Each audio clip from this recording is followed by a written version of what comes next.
A very good morning, students. Myself Savita Kulkarni started with the lesson life processes. In the previous class, we have discussed what is life process, what is nutrition, right? And we have discussed modes of nutrition also. Modes of nutrition. How many types are there? Yes, two types: autotrophic nutrition and heterotrophic nutrition. So we have started with the heterotrophic nutrition. In the heterotrophic nutrition, two types of organisms comes. Which are those two types? Unicellular organisms and multicellular organisms. For unicellular organisms, amoeba, best example, whose nutrition means digestive system. There is no particular digestive system at all. How many cells are there? Single cell, right? Simple type of digestion that we have discussed yesterday in our previous class, right? So coming to the next one, which is next one? Multicellular organisms, right?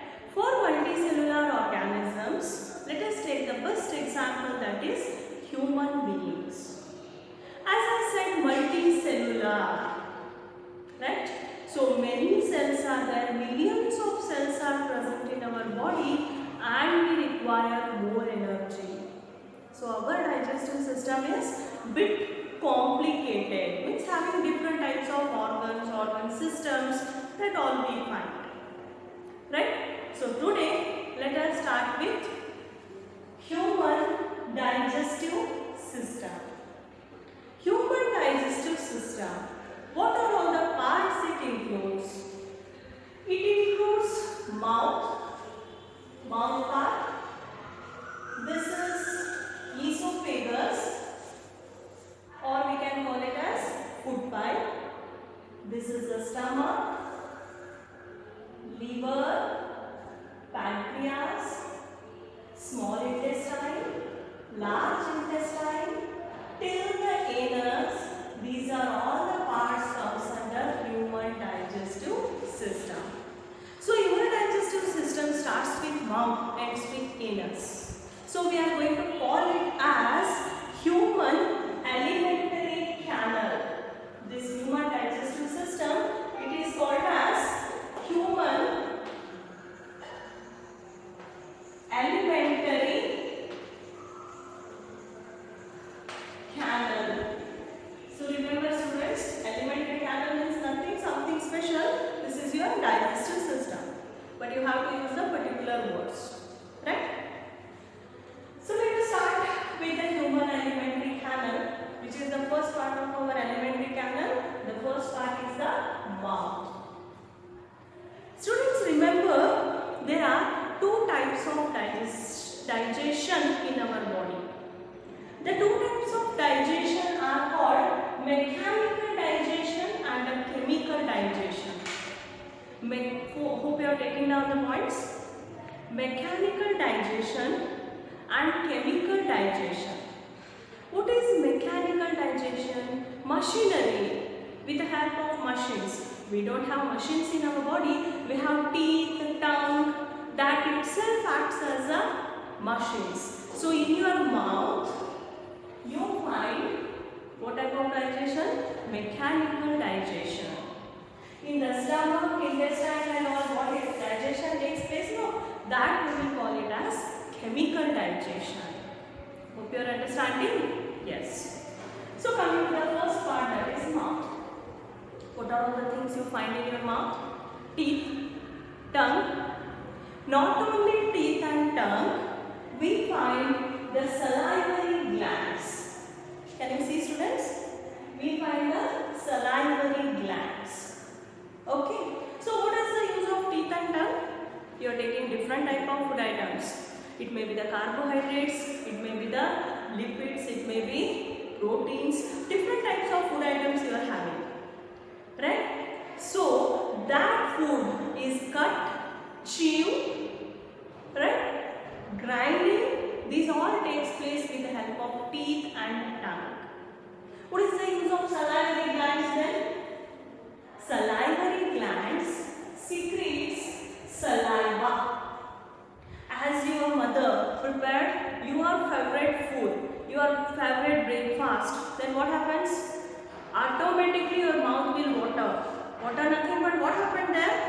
saliva secreted. There is a secretion of saliva from the salivary glands. Right? So this saliva is having the enzyme. Students, here I am using the word enzyme. Enzyme nothing but the chemicals. The chemicals we are going to use the particular word enzyme. Right? So it secretes the enzyme that is salivary amylase.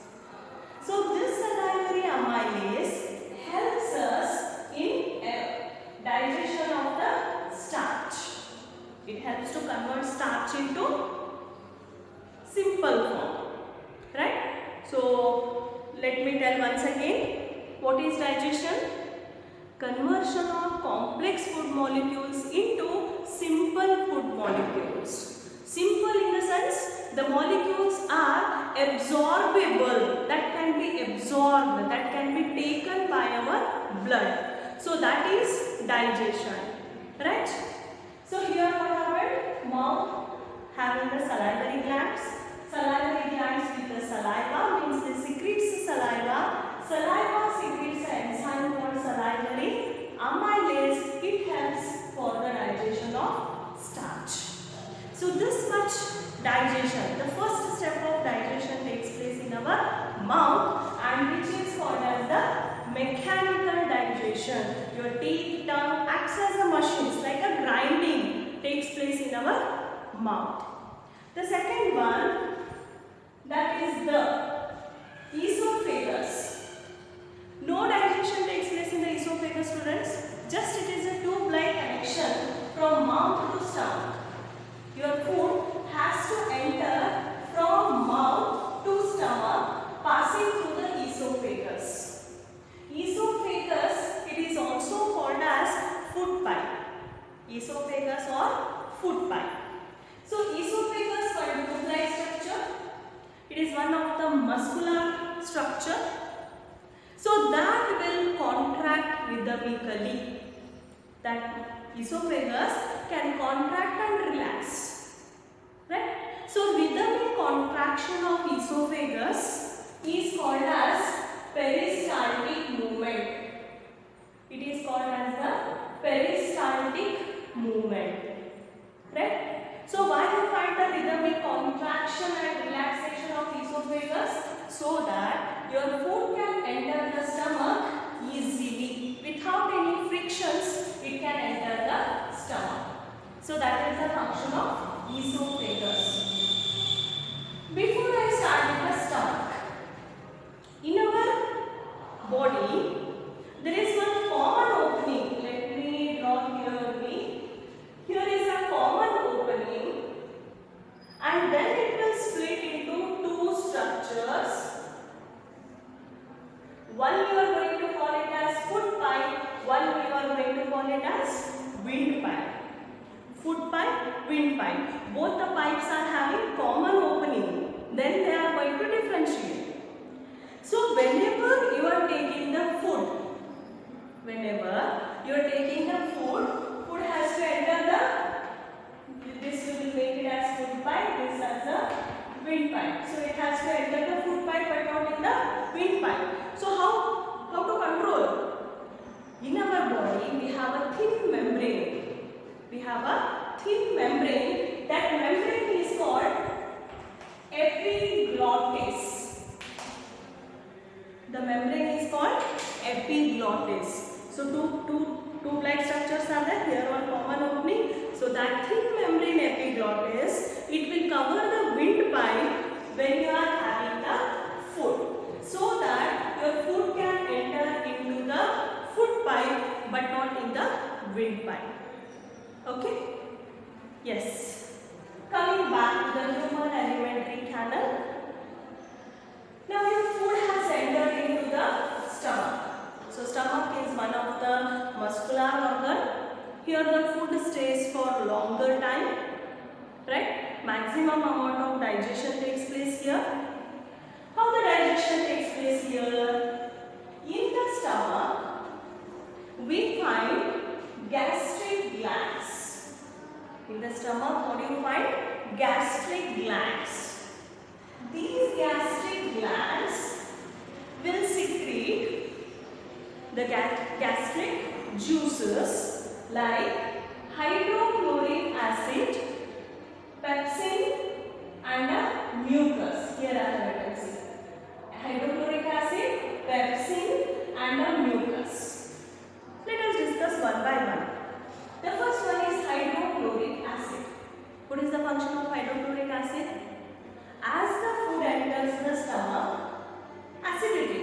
So it makes the food acidic in nature. As your food enters the stomach, hydrochloric acid makes it into acid. Not only this, the pepsin will be in inactive form. It will be in the form of pepsinogen, that is inactive form. Hydrochloric acid makes the pepsinogen inactive into active form, that is pepsin. Right? So what is the function of pepsin? It helps for emulsification of a protein. Can you understand? What is emulsification word? Emulsify, nothing but to digest. Instead of the simple word digestion, we are using emulsification or emulsify. Right? So emulsification of the protein is the function of pepsin. Right? Not only this, there is one more function of hydrochloric acid. You are taking the food inside your mouth. Your hands might be having some germs. Your food might be having some of the microbes. Right? So whatever the microbes enters your stomach through your food, and the water what you are drinking, it might be having some microbes. Right? So what is the function of hydrochloric acid in the stomach? It will kill those germs. It will kill those microbes which enters your stomach through food and water. Right? So what are all the functions of hydrochloric acid? Hydrochloric acid kills the germs which enters our body through food and water. The second one, it makes the food into acidic. It activates the pepsin for the further emulsification. These are the functions. Along with this, you might have heard the people, your elders, or you might be experienced of about acidity problem. You might have heard, right? So what is that acidity? Hydrochloric acid. So many functions we have discussed. But along with the functions, if its a secretion is excess in our stomach, secretion means it's releasing amount. If it is more, right? If its a secretion is more in the stomach, when it will become more? When your food timing is changed, when your food habits have changed, when you are having more spicy food or oily food and all, that time hydrochloric acid content will be more in our stomach, and that is the problem called as acidity.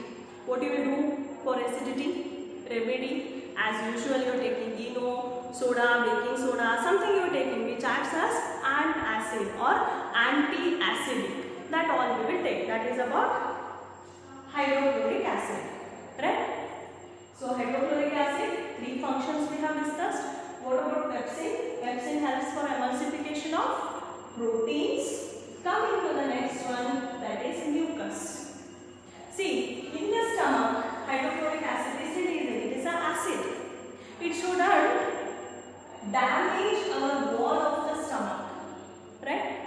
So mucus protects the inner lining or inner wall of the stomach.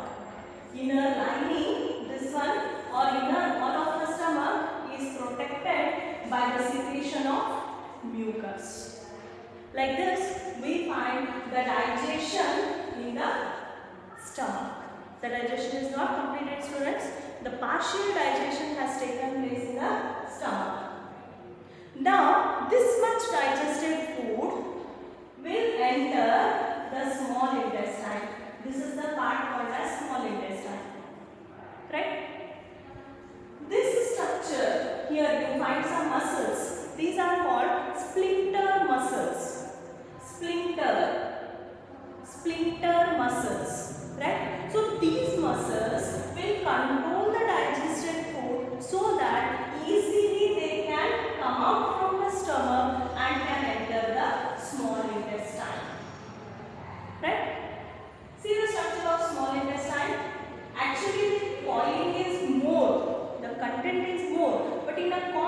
space. It has coiled, and this is the structure of small intestine. Now your food has entered into the small intestine for the further digestion. But when it enters, not only intestine, other parts also helps for digestion. Which are the other parts? One is liver, one is pancreas. Right? So first coming to the liver. Liver is having gallbladder. See, can you see that? This is the gallbladder. So this is the liver. Liver secretes bile juice. Liver secretes bile juice. Bile juice helps for emulsification of a fat. Bile juice helps for emulsification of a fat or lipid. Liver lipid, like that you can remember. Right? That also means bile juice also come and helps for the digestion in the small intestine. Now which part is remaining, students? Pancreas. So this pancreas, it secretes pancreatic juices. It secretes pancreatic juices. Pancreatic juices secretes 4-5 types of enzymes which helps for digestion. Few important we are discussing here like trypsin. Trypsin emulsify proteins. Emulsification means digestion, right? So trypsin emulsify proteins. One more enzyme, lipase. Lipase helps for the emulsification of protein, fat or lipid. It helps for fat emulsification. So this secretion also adds to the small intestine for the digestion process. Now in the small intestine, the complete digestion takes place. Right? Small intestine secretes intestinal juices. So these juices helps for the complete digestion. What is complete digestion? If you are taking carbohydrate content, if you are taking carbohydrates, right? So that has to convert into glucose. Just now we have discussed digestion means conversion of large food molecules into simple food molecules, right? What is the simple food molecule of carbohydrate? Glucose. Proteins, amino acids. The simplest form of proteins is amino acids. Coming to the lipids. Lipids, the simplest form is fatty acids and glycerol. The lipids will convert into fatty acids and the glycerol. So this digestion means whatever is remaining to digestion, that all takes place in the small intestine. Now the large food molecules have completely converted into simple food molecules. Right? Now digested food, here can you see this coiled structures? If you observe these coiled structures carefully under microscope, this type of structures we find finger-like projections. The finger-like projections are called villi, V-I-L-L-I, villi.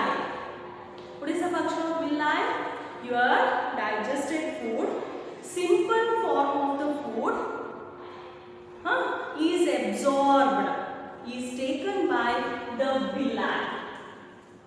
So villi will pass this digested food to the blood. They will pass it to the blood. Right? So villi will absorb the digested food. Over digestion? No, students, still it is there.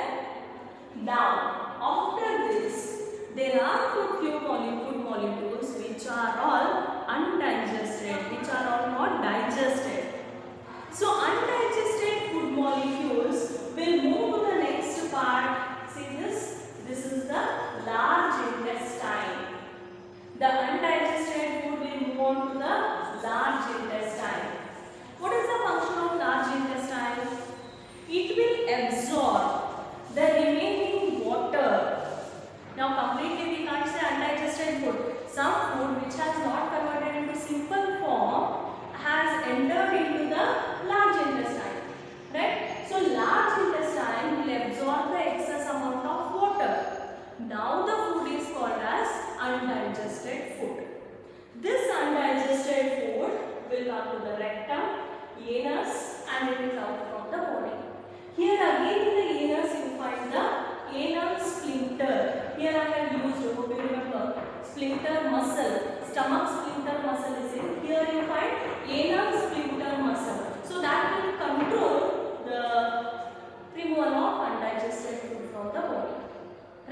So this completes our full digestive system.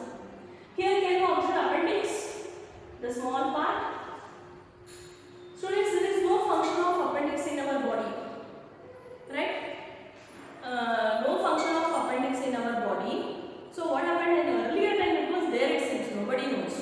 Now time being, we don't have any function of appendix, but you might have heard the problem of appendicitis, severe stomach pain.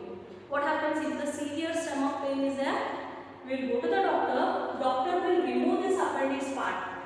There is no function of appendix, so if you remove also, there is no problem to your digestive system, right? When you are getting appendicitis, again same thing, when your food habits are changed.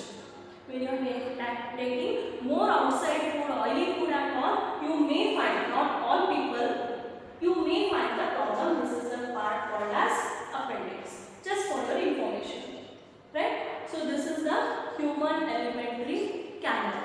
Next, last part, students. Take down the work. Students, last one. Hope you understood this. The last one is take down the work. Draw a neat labeled diagram of human digestive system. Draw a neat labeled diagram of human digestive system and explain. Explain is very important, students, so that you can recall and you can write. Right? This much is the work today. Remaining we will see in the next class. Thank you.